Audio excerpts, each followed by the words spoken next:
بسم الله الرحمن الرحيم. إذا السماء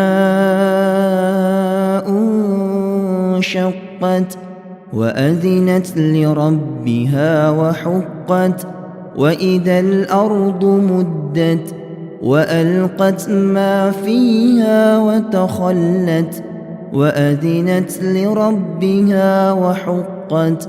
يا أيها الإنسان إنك كادح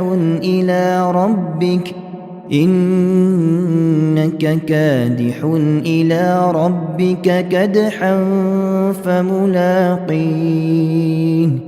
فأما من أوتي كتابه بيمينه فسوف يحاسب حسابا يسيرا وينقلب إلى أهله مسرورا.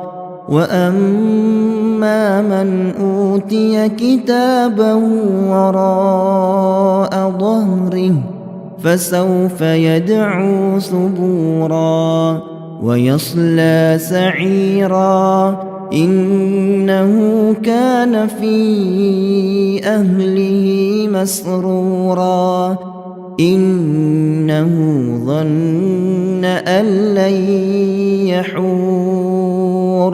بلى إن ربه كان به بصيرا.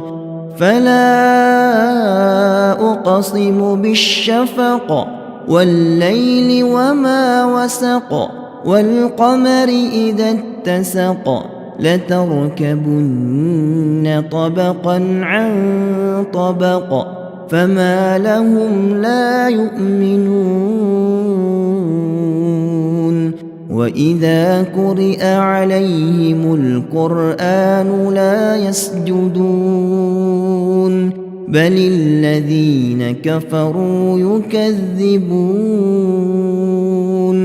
والله أعلم بما يوعون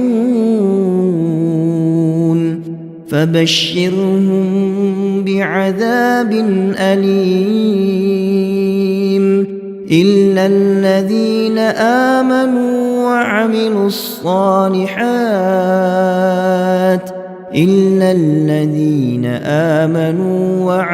الصالحات لهم أجر غير ممنون.